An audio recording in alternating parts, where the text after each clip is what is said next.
Welcome back to the third in our series of free tuning lessons. I'm Andre from the High Performance Academy, and I hope that you've been enjoying the lessons that we've brought to you so far. Now, so far we've talked briefly in our first lesson about air-fuel ratio, what that means, and how we as tuners use that to guide us with our tuning. And in our second lesson we talked about the other aspect of tuning, which is our ignition timing. Now, for our third lesson, we're going to go back a little bit and we're going to talk again about air-fuel ratio.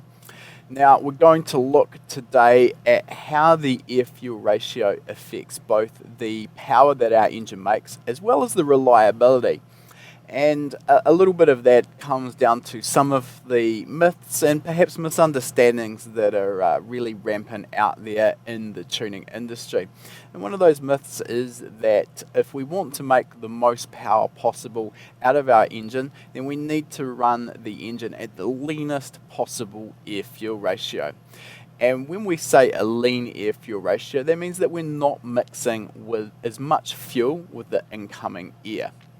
Okay, so we're going to investigate that today, and we're going to look at the results of varying our air-fuel ratio on our mainline two-wheel drive chassis dyno, and we're going to look at the power results as we change the air-fuel ratio at wide open throttle.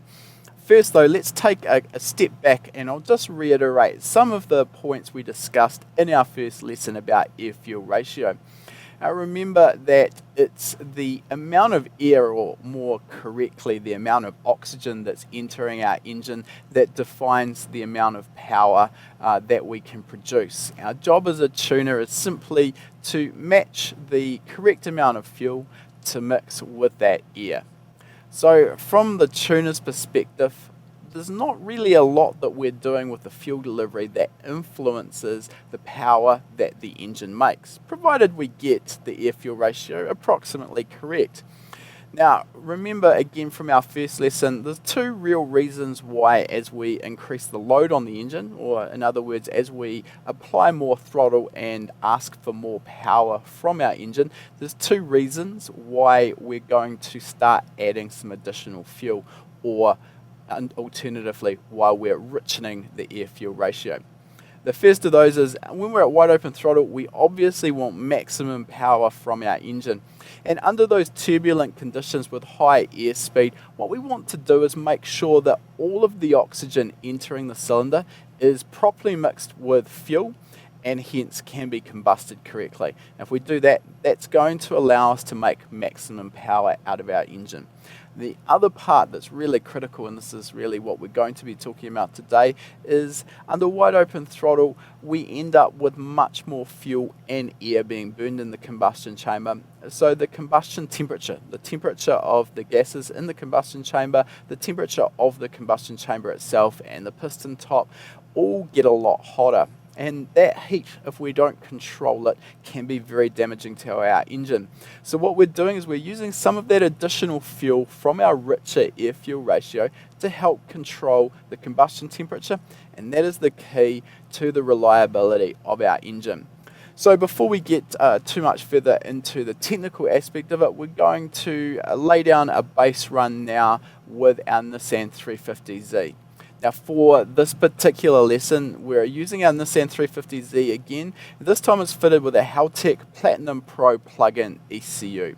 Now again, if this isn't the type of engine you're tuning and it's not the ECU platform that you're tuning on, remember what we're looking at here is the fundamental principles. So regardless what type of engine you're tuning, and regardless what platform you're tuning it on, whether you're tuning on a standalone ECU or you're even reflashing the factory ECU, you're going to be able to apply these same principles. So don't think that you need a Nissan 350Z and a Haltech ECU to apply what we're going to look at today. Before we do our first run on the dyno, let's have a quick look at the Haltech ECU Manager software. And here on this particular screen, we've got our base fuel table, or in this case, volumetric efficiency table. And that table is also shown graphically over here on the right-hand side. Now, at the same time, down the bottom here, we've got our target air-fuel ratio on the left and the measured air-fuel ratio coming from a wideband and the exhaust on the right-hand side. Now we're not actually going to be changing this table because we've already got the engine tuned at wide open throttle.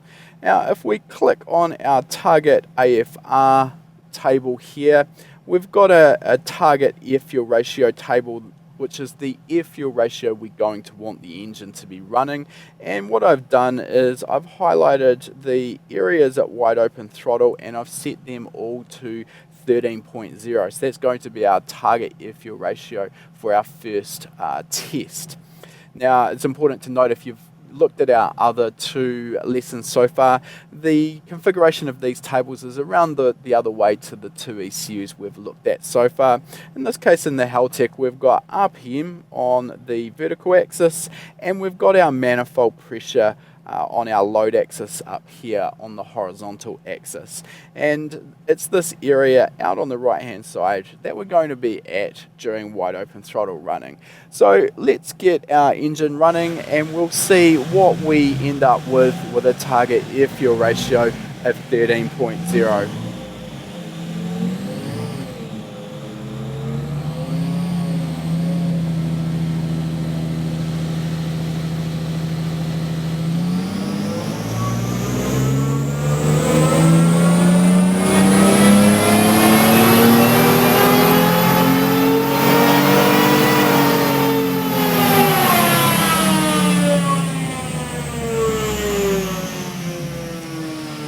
Okay, so we've got our first run complete there and we've ended up with 144.7 kilowatts at the rear wheels. Now we can see at the bottom here we've got our power graph in kilowatts, and I'll apologise to those of you who work in horsepower, but really the numbers aren't the important part. What we're going to be looking at is the difference as we change the air fuel ratio. And in the top table here we've got our air fuel ratio, which is represented by the red line, and you can see we've got a white target line sitting in here at 13.0, which was the target for that run.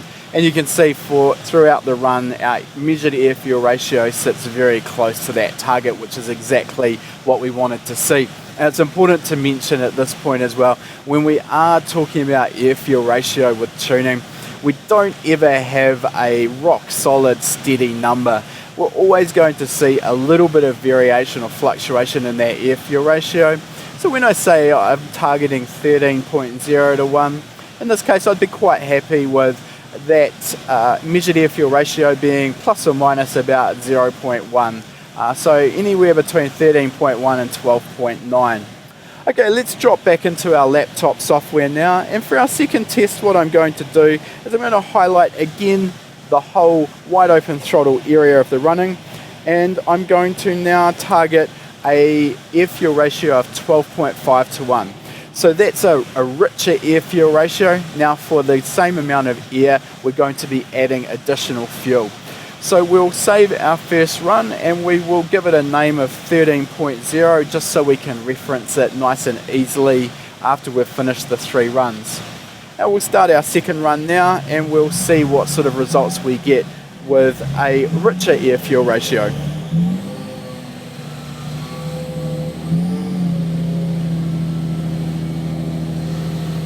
And we're ready for our run, so we'll press go.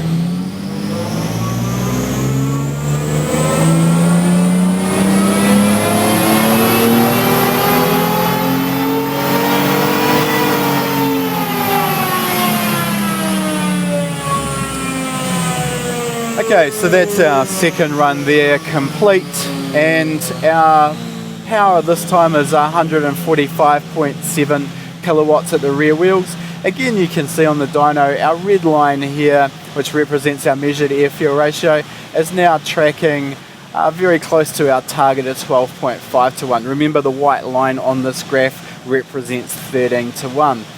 Now the power on that run there was 145.7 kilowatts, so we saw a total difference there of about 1 kilowatt from our first run. We're going to save that run now and we'll give it a name of 12.5 just so we can reference it again later. Let's drop back into our laptop software and we're going to highlight the same area of the target AFR table. This time we're going to target an air fuel ratio of 13.5 to 1. Now for this particular engine, being it's naturally aspirated, a modern 4-valve V6 engine, 13.0, our very first runners, probably in the ballpark of what I'd normally be targeting. 12.5 you could probably consider to be a little richer than what we would normally run this sort of engine, and likewise 13.5, it is probably a little bit leaner than what we would normally run. But let's just see how that affects the power that the engine makes. So we'll get the car running on the dyno into 4th gear again, and we can start our 3rd run.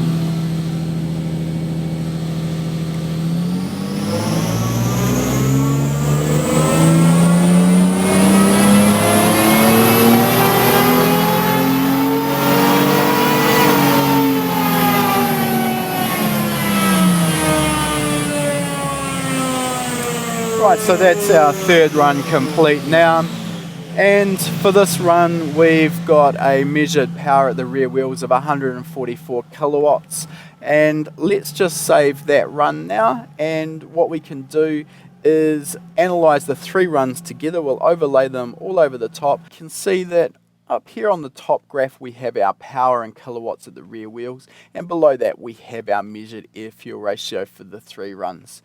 So when we look at the power, what we can see is that those 3 runs overlay almost directly over the top of each other, and at no point have we got much more than about 1 kilowatt in discrepancy between the richest and the leanest of those runs. A lot of that can also be put down to just simply run-to-run variation with the way I've been running the car on the dyno for the purposes of our demonstration. The point of the lesson though is that in order to make good power with our engine, we don't have to tune at the leanest possible air-fuel ratio. We can choose a safely rich air-fuel ratio, and it's going to give us all of that benefit of the additional fuel in the combustion chamber to help control temperature, and that's also still going to give us really good power and torque from our engine. So there's no need to be chasing the leanest possible air-fuel ratio in order to make the most power out of our engine possible. That's a really important point to keep in mind, so we can make really good power and retain really good reliability from our engine. So that completes our 3rd lesson, and hopefully now you've got a better picture of the importance of air-fuel ratio to both engine reliability and power. Hopefully that's also possibly debunked a few myths surrounding lean air-fuel ratios and engine power. So in our next lesson, we're going to be looking at some of the more advanced functions that are now possible with modern ECUs and how we can use them to our advantage. That lesson will be coming to you in your email inbox, so look out for that. In the meantime, thanks for watching.